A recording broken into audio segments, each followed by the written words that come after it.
नमस्कार, मैं हूं आपका दोस्त विजय विद्रोही। आप मुझसे जुड़ चुके हैं, इसके लिए आप सबका तहे दिल से शुक्रिया। और अगले 8-10 मिनट में आपसे जुड़े रहने की कोशिश करूंगा।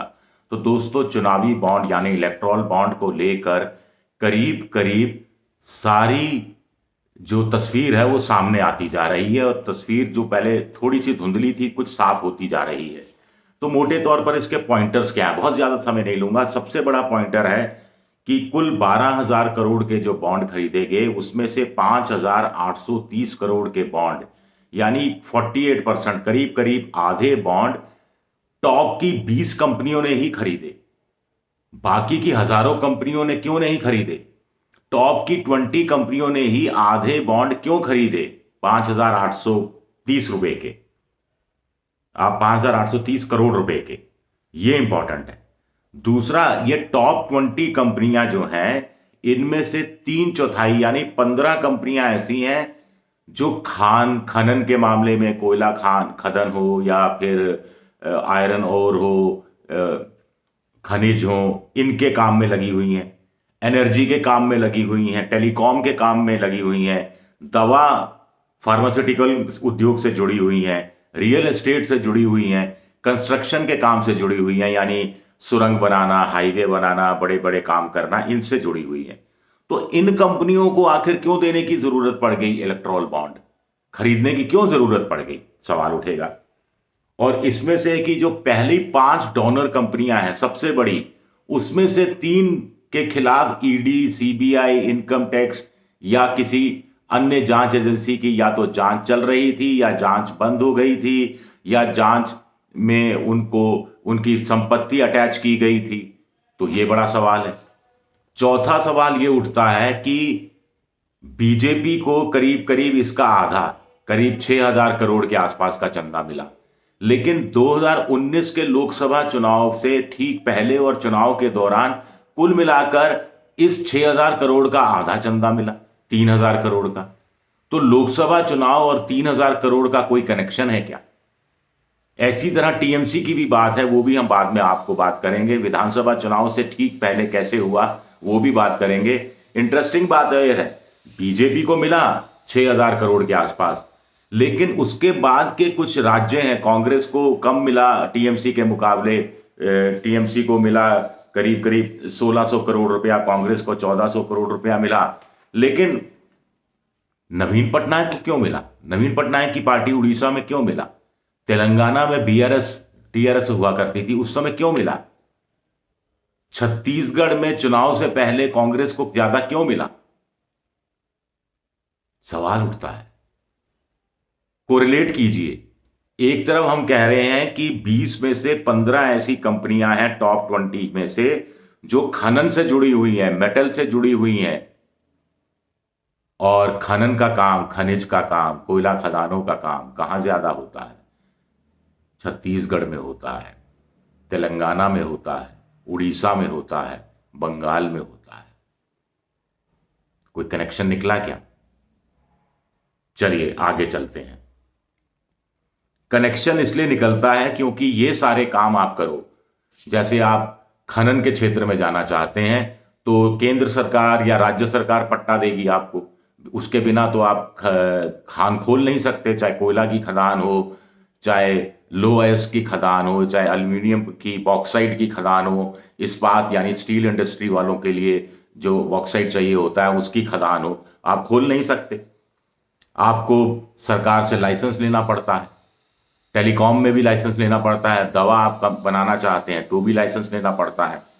एनओसी लेनी पड़ती है सरकार के अलग अलग मंत्रालयों से। नो ऑब्जेक्शन सर्टिफिकेट लेना पड़ता है। यानी जैसे आप खान खोल रहे हैं तो वन विभाग से, पर्यावरण विभाग से, जलदाय विभाग से, बिजली विभाग से, तमाम वन्य जीव, सब बहुत सारे विभागों से आपको एनओसी लेना पड़ता है। फैक्ट्री खोलो तब भी ये करना पड़ता है। टेलीकॉम हो, रियल एस्टेट के अंदर निर्माण कंस्ट्रक्शन में बड़े बड़े ठेके होते हैं, हजारों हजारों करोड़ रुपए के ठेके होते हैं। हाईवे का एक ठेका मिल गया तो जिंदगी तर हो जाती है, सुरंग बनाने का, बाकी दूसरे बड़े काम के ठेके। और ये सब सरकार करती है। कोई प्राइवेट आदमी तो ना हाईवे बनाता है, ना खान खोलता है, ना कोई वो रियल एस्टेट में लगता है। तो बड़ा सवाल उठता है कि यही लोग क्यों सामने आ रहे थे। अब ये जो खान के जो क्षेत्र में या इस्पात के क्षेत्र में जो कुछ कंपनियां भारत की बड़ी बड़ी हैं, उन्होंने कुल मिलाकर, वेदांता ग्रुप भी है, 825 करोड़ का चुनावी चंदा दिया, खरीदे, बॉन्ड खरीदे। किस पार्टी को दिए, कितने कितने दिए, हमें पता नहीं। दवा वालों ने 500 करोड़ दिए। भाई, दवा वालों, कंपनियों की दवा बनाती हैं कंपनियां, इनको आखिर 500 करोड़ या 520 करोड़ संयुक्त रूप से मिलकर देने की क्या जरूरत थी। और दूसरी बात है कि दिया भी गजब तरीके से, एक साथ एक मुश्त दे दिया गया। अचानक 3-4 कंपनियों को लगा कि बॉन्ड खरीद लेना चाहिए, उन्होंने खरीद लिया। भाई क्यों? बड़ा इंटरेस्टिंग है। मार्च 2022 में जो जीएसटी की इन्वेस्टिगेशन टीम के डीजी हैं, वो जांच का काम करते हैं। आरोप लगता है दवा कंपनियों पर कि कहीं टैक्स की चोरी हो रही है, सर्विस टैक्स की चोरी हो रही है, पेटेंट लॉ का उल्लंघन हो रहा है, और आईपीआर, इंटेलेक्चुअल प्रॉपर्टी राइट का कहीं उल्लंघन हो रहा है। तो उसकी जांच का काम शुरू होता है मार्च 2022 में। जुलाई में ये जांच का काम थोड़ा और तेज होता है। तो जुलाई 2022 में नेटको फार्मा 1 जुलाई को 12 करोड़ और 2 जुलाई को अरबिंदो फर्म्स जो है वो 1.5 करोड़ रुपए के बॉन्ड खरीद लेती है। यही अरबिंदो फर्म्स इससे पहले भी बॉन्ड खरीदती है। लेकिन इंटरेस्टिंग होता है, जैसे ये 5 जनवरी 2022 को 30 करोड़ के बॉन्ड खरीदती है, 2 दिन बाद 15 करोड़ के बॉन्ड खरीदती है। कौन है अरबिंदो फार्मा? अरबिंदो फार्मा के जो डायरेक्टर्स में से एक हैं या मालिकों में से एक हैं, उनको ईडी पकड़ती है दिल्ली शराब का जो आबकारी कांड का घोटाला था उसमें। अब मुझे नहीं मालूम आपस में क्या कनेक्शन था, लेकिन इंटरेस्टिंग चीज है कि 10 नवंबर 2022 को डॉक्टर रेड्डी फार्म कंपनी जो है 50 करोड़ के बॉन्ड खरीदती है। 11 नवंबर को ग्लेन कोई एक कंपनी है, वो 30 करोड़ के खरीदती है। 14 नवंबर को एक और कंपनी है पीरामेल फार्मा, वो 20 करोड़ के खरीदती है। 14 नवंबर को एक अन्य कंपनी 24 करोड़ को खरीदती है।